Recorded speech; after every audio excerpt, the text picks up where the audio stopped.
This week, a taste of Britain comes from the Lizard Peninsula in Cornwall. It's the southernmost tip of the UK, and I've come in search of the local speciality, Cornish Pasties.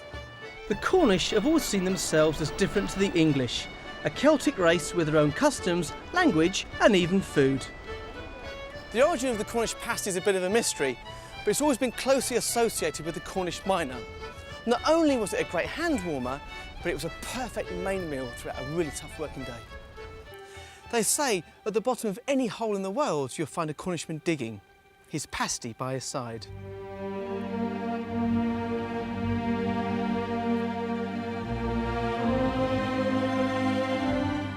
The Cornish were such gifted miners, they spread all over the world in the 19th century. The California gold rush, Australia in open boats.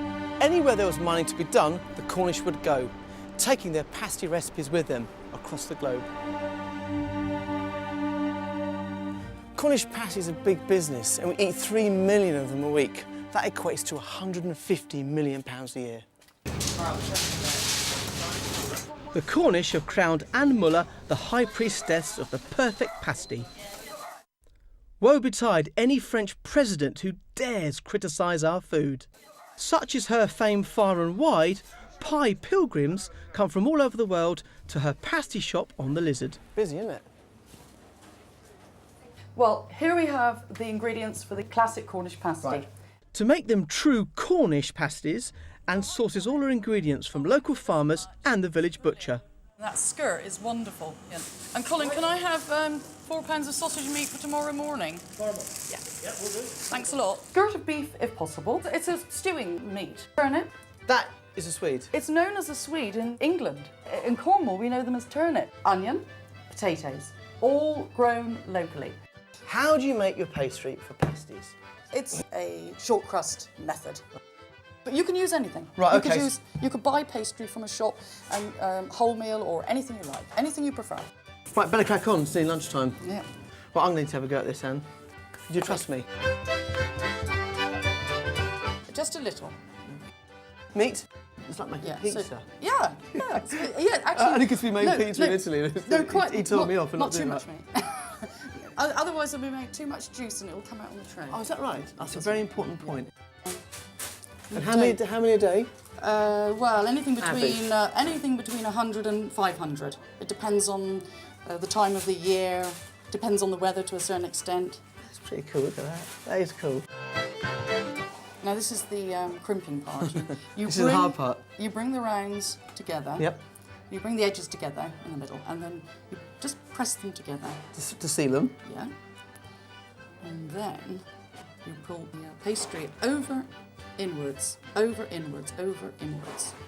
And is this the official way of crimping, or does it change? Because some of the pasties I've seen, the crimping's right on the edge, some at the top, slightly different, I don't know. Yeah, well, we always go over the top, but you will often see a pasty which is crimped, I can't do it, around the side. Yeah, so it almost ends up looking like that. They're both completely legitimate.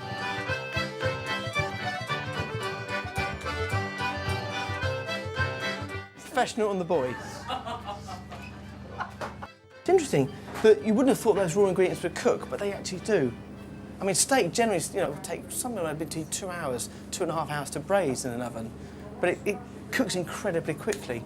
I think that's down to moisture in the swede and the onions, and also the potato.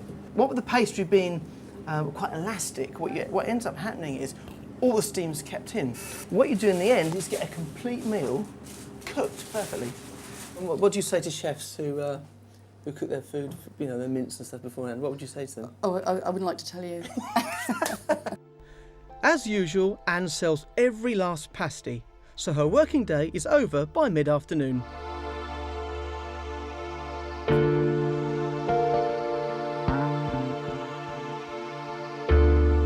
The pasty is the symbol of Cornwall. It's all to do with our identity. It's food culture. I mean, we have our saffron, our cream, our hog's pudding, but the pasty's right up there on top. Everybody identifies with being Cornish and eating pasties. From what I've seen today, I've spent a day with you, pasty making looks like a real family affair, is that right? Yes, it is, yes. Any member of my family can come in, drop tools and come and back me up at the shop because they can crimp season a pasty, make the pastry. I mean, there's no problem there. And that's my daughter, Anya, my son, Fergus, my mother, Hetty. Pasties definitely bring our family together. So here it is, the Cornish pasty, a true packed lunch, a Celtic gift to the world. And as I say down here, proper job.